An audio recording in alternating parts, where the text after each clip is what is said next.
Hello guys, welcome back. This is the Leak Math Tutor. If you are new here, make sure to subscribe and turn on the notification bell so the next time you see the new update. Today's lesson we're looking at the rules for indices and the application. Application means where to use them. There's three special rules which is used for indices. Rule number one. Rule number one. If you have x power m multiplied by x power n. This means that when the bases are same, then you just have to add the powers, in which it will be x power m plus n. The second rule, it is uh, x power m divided by x power n. This means that when you are dividing, you have to subtract the powers, in which here it will be m minus n. The last special rule which I have, it's x power m, the bracket in power n. The result, which the way you should do it, you should multiply the powers itself. Then here it will be x power m multiplied by n, in which it will be equals to x power mn. Not for this other rule, when you have x power 0, oh no, that x power 0, it is equivalent to 1.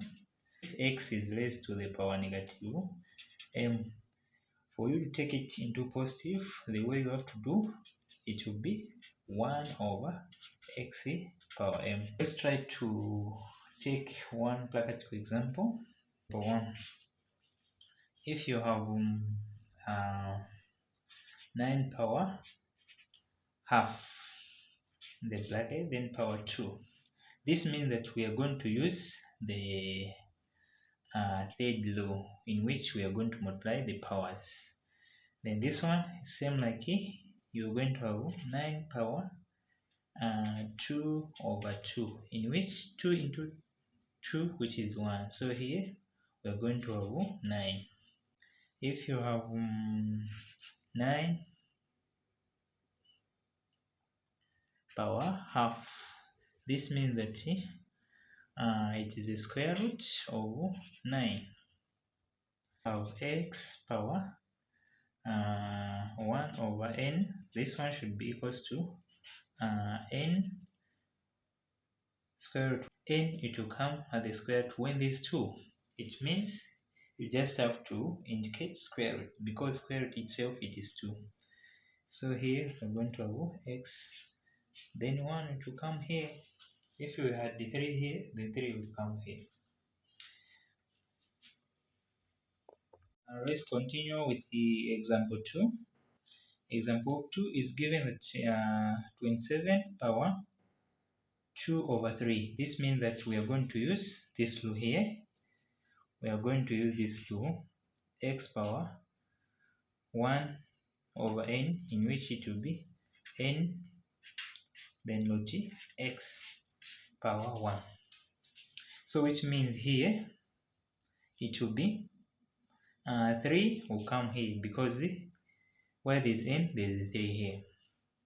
So never make a mistake here when dealing with these rules. Here it will be square root of, it will be cube root of 27 to the power 2. As you can see, where there is n, there is 3. So that's where 3 comes here. We all know that the cube root of 27, it is 3. Because when we multiply 3 by 3 by 3, we're going to have 27. Because 3 times 3, 9 multiplied by 3, which is 27. So here, raised to the power 2, in which it will be 9. here for number 3. So for solution here, it will be, because here for 3 power 2x minus 1, this one is same like here, you're multiplying. Here there's a multiplication, so it will be 3 power 2x multiplied by 3 power minus 1. This is the way it was for it to be like this one. So here we all know that any number raised to the power negative 1 over 3. Here we are going to have 3 in the brackets with 2, then power x multiplied by, this is same like it will be 1 over 3. Taking it into positive way, in which it will be, we all know that 3 power 2, it is 9. By considering the power x, it will be power x multiplied by 1 over 3. So 9 power x multiplied by 1 over 3, it will be equals to 9 power x over 3. So we are proving that this is equal to this expression here. So thank you for watching.